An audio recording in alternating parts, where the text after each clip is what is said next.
Hello and welcome back to No Bullshit. Today we're talking about the longest running animated sitcom on television, The Simpsons. Everyone who's watched TV at some point has probably heard of The Simpsons. But if we're being honest, I haven't really kept up with the show in many years. When I was a kid, the reruns were a staple. We watched them every day after school. Me and all my friends loved it. But nowadays, The Simpsons is in season 29, and it's gotten a little old to say the least. And apparently, it's also gotten a little offensive lately too. But the funny thing is, it's not anything new that's gotten The Simpsons in trouble. Not initially. About 4 months ago, a new controversy popped up about the show concerning the Apu character, an Indian convenience store owner and operator. Sure, he's portrayed as a bit of an over-the-top stereotype, but it's all in good fun if you ask me. And it's also been done this way for almost 30 years, but with the new revival of PC culture and the recent wave of SJWs taking over the news and media, well, Apu is suddenly offensive, retroactively. This Apu controversy started at the end of 2017, when an SJW comedian named Harry Kondabolu made a wannabe documentary called The Problem with Apu. And in true social justice warrior fashion, Harry complained about Apu being offensive and racist. And he also criticized the actor who voices Apu, Hank Azaria, for not being an Indian himself. He's Jewish. And well, I guess Harry doesn't understand how acting works either. Or maybe this Indian comedian wants to play Apu himself. Sounds like the guy's being a little territorial, if you ask me. This was about 4 months ago, and now, back to the present. Just this weekend, The Simpsons show aired an episode with a response to this Apu controversy. Before we take a look at that though, I want us all to keep in mind how angry the media has gotten about this. Apparently The Simpsons response triggered all the SJW haters out there who were attacking them before.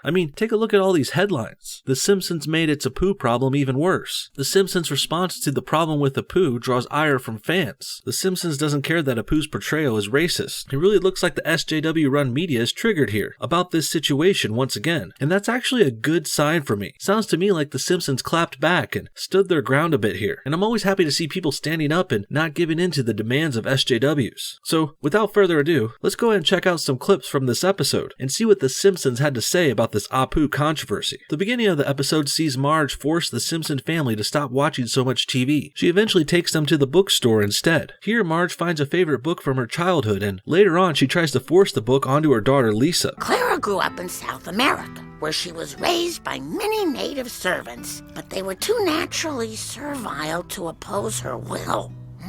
Naturally what? Rhythm. Oh, mind the rhythm or you'll feel the lash. Mom, why'd you stop reading? It's just a little different than I remembered.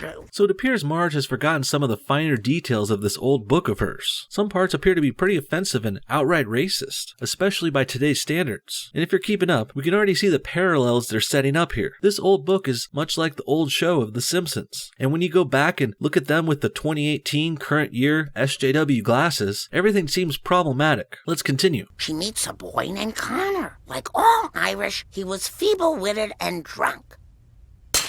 This is the part you deem acceptable? The Irish are nobody's joke anymore. Hoity-toity-toity-toy. Another childhood classic bites the dust. Is that a coolie hat? Nighty-night. And now we've got this Irish stereotype character set up to represent Apu's Indian stereotype character. Lisa even comments, another child classic bites the dust. And like how Marge used to look back on her book fondly, so too did Simpsons fans look back on their favorite show. And for what I could tell, I can see this is trying to go to a place where the Simpsons can defend themselves. It looks like they're setting things up to be this message of, it was a different time back then, or something like, you can't look back on past art with a modern PC lens. Something like that I can already see coming. And I can see why this would anger the SJW reporter so much. Anything other than a groveling, humiliating apology and appeasement would anger these types of people. But the Simpsons are even daring to defend themselves here. And that's a big no-no. PC liberals are too used to getting their way about everything. So that's why they're throwing their little tantrums about this show again in the media now. I bet my book light is shining on something offensive. Oh, darn it. I can't help but notice they're using all European stereotypes here for all these bits, namely white people stereotypes. They've got the English colonist, the Irish drunk, and the Hungarian who likes garlic. The Simpsons are playing it pretty safe here with these, but I guess that is understandable too. They're already being attacked for making stereotypes of Indians, so their response better not have any more brown or black stereotypes, at least if they want to win over the SJWs with this. I can tell the Simpsons is trying to win back their detractors in a way, while also standing their ground and being a little defensive too. Ultimately, it's not going to work, but I think that's what they're going for. Eloise Hodgson Burwell. Why did you stop reading my book? Your daughter is just the kind of girl I wrote it for. Obedient, well-fed, and white. So this dream sequence sees Marge meeting her book's author, and also the Jungle Book's author, another famous late 19th century book. And this other author gets a little dig in about the Hindus. There's even a little swastika that comes out from the smoke he exhales. And of course, the swastika was originally a Hindu symbol that was later co-opted by the German Nazi Party. Oh, calm yourself, Marge. Dreams are where it's okay to be racist. Rudyard Kipling. Yes, you should read my first draft of the Jungle Book. At the end, Mowgli uses his elephants to stomp out some Hindus seeking limited voting rights. All in good fun.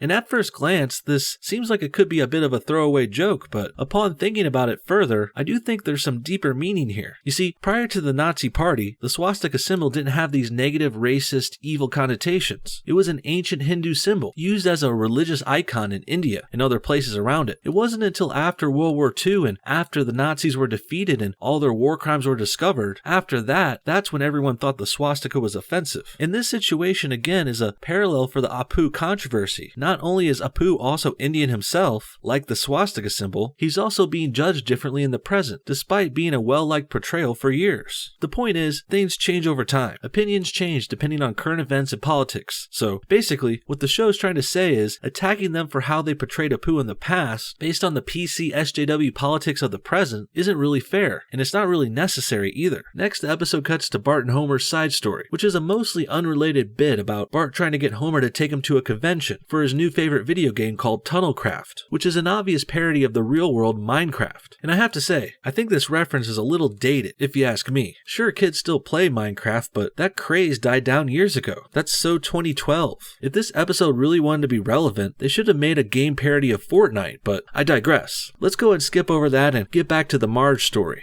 Okay, here's a new version of The Princess in the Garden. Mom, you're exhausted. It takes a lot of work to take the spirit and character out of a book, but now it's as inoffensive as a Sunday in Cincinnati. Once there was a cisgender girl named Clara. She lived in South America. Things have really gotten surreal when we got the Simpsons trying to not be offensive. And Marge is saying cisgender? What the fuck? If this is what the SJWs want, then I'm not into this at all. And I don't think the Simpsons care to be chastised either, hence this response. This is especially funny for this show too, because the Simpsons once represented the best of edgy, anti-PC humor on television. President Ronald Reagan chastised them almost 30 years ago for stuff like this. And now, 3 decades later, things seem to have come full circle with the SJWs. And net neutrality. This new Clara sounds like she starts out pretty perfect. You betcha. But since she's already evolved, she doesn't really have an emotional journey to complete. Nope. Kinda means there's no point to the book. More of the Simpsons digging at this absurd suggestion that everything needs to be inoffensive and PC, politically correct, which would also make the stories boring and unwatchable, or unreadable here. Basically, what the PC liberals want is television and movies to be made in a way that will make no one want to watch them. Well, what am I supposed to do? It's hard to say. Something that started decades ago and was applauded and inoffensive is now politically incorrect. What can you do? They're getting pretty direct with their message now. Lisa is straight up addressing the camera, talking to the audience, breaking the fourth wall. And there's even a picture of Apu there and everything. This is a pretty goddamn good moment for the show. I'm glad to see them taking a stand and not giving in here. Some things will be dealt with at a later date. If at all.